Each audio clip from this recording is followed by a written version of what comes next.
Hello, good morning. कशा आहात सगळे? निघाली होती मी नाशिकला, म्हणजेच भाऊबीजसाठी. आजच होती भाऊबीज. आजच्याच दिवशी मी निघाली होती, कारण की पुण्यात खूप जास्त ट्रॅफिक होती आणि लक्ष्मीपूजन पण मला करायचं होतं. त्यामुळे मी भाऊबीजेच्याच दिवशी निघाले. इथं मला बस काही एवढी चांगली भेटली नव्हती, खूप घाण होती, पण ठीकठाक होती. केलं मॅनेज. निघाली होती नाशिकच्या कडे. इथं हॉटेलला आम्ही थांबलो होतो नाश्त्यासाठी.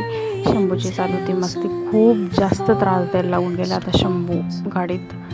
तो आधी तरी तो थोडाफार म्हणजे झोपायचा वगैरे, पण आता तसं काहीच नाही आहे. खूप जास्त त्रास देतो त्याला. अजिबात राहत नाही तो गाडीत.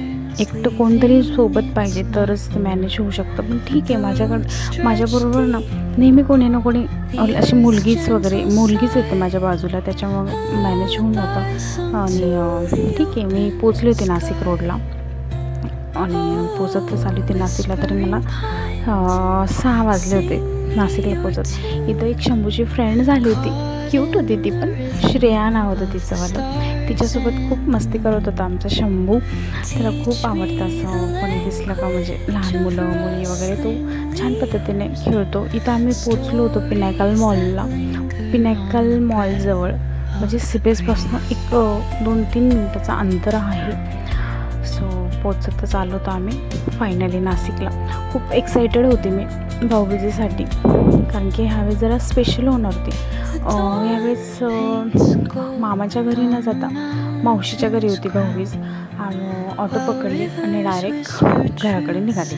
मम्मीच्या डायरेक्ट घरापर्यंतच रिक्षा असते, त्याच्यामुळे काही टेन्शन नाही. मध्ये वगैरे जायची काही गरज नाही. फायनली पोचली. इथं माझी मोठी बहीण आधीच आलेली होती. शंभूला, तिचा मोठा मुलगा आहे हा युग, त्याने शंभूला घेतलेलं होतं. तो छान पद्धतीने मस्ती करत होता त्याच्यासोबत. शंभूने पण एन्जॉय केला. इथं मी तयारी करायला घेतली.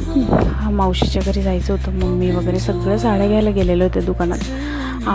इथं माझा आत्याचा मुलगा आहे ना राहुल, तो आम्हाला घेऊन जाणार होता. त्याच्याकडे रिक्षा पण आहे. त्याच्या आधी म्हटलं थोडं पेटपूजा होऊन जाऊ द्या थोडं. इथं आम्ही मसाला पाव खाल्ला, माझ्या भावाने बनवला. बघू शकता, माझा आत्यांचा मुलगा आहे, त्याचीच ऑटो होती. तो आम्हाला घेऊन जात होता. माझी बहीण, तिचे 2 मुलं, शंभू. त्यांनी माझ्या मावशीच्या इथंच पार्टीच म्हणता येईल, कारण की सगळेजण आम्ही भाऊबीजेला जमलो होतो. हे माझे मामा आहेत आणि ही माझी मावस बहीण आहे. ह्या दोघी मावस बहिणी आहेत माझ्या. आणि इथं माझ्या आज्या डोकं बसलं होतं, जेवणाची तयारी करत होता. इथं बघू शकतो छानपैकी पावभाजी केली, मिसळ पण केली होती, भात होता आणि मॅगी पण होती. चालू होतं स्वयंपाक, झालेला नव्हता. ही माझी मम्मीची मम्मी आहे आणि ज्या नऊवारी घातलेल्या आहेत ना, त्या माझ्या मावशीच्या सासूबाई आहेत. त्या पण खूप दिवसानंतर मला भेटल्या. इथं आम्ही भाऊबीजसाठी सगळे तयार होतो. शंभू इथं खेळत होता. मावशीने सगळ्या खेळण्या आणून ठेवलेल्या त्या त्रिशाचा, आणि खेळत होता शंभू. रडत पण होता, पण एवढं काही त्रास नाही दिला त्याने. खूप छान खेळला. मी जसं विचार केला होता त्या पद्धतीने खूप छान खेळत होता तो. काही एवढं टेन्शन नाही. तर मावशीने आधी औक्षण करून घेतलं सगळ्यांचं. त्यानंतर मग मी, मावस बहीण वगैरे आम्ही सगळ्यांनी करून घेतलं.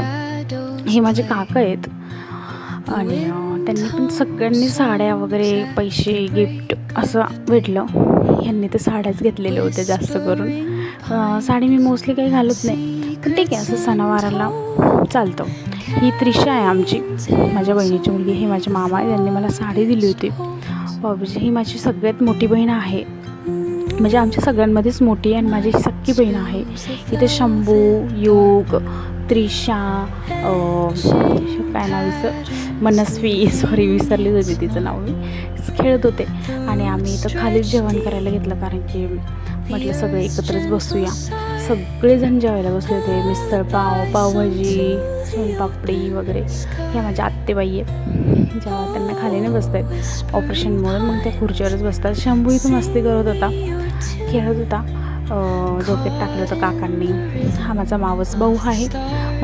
सो गाईज, असं होतं माझा आजचा दिवस. बाय.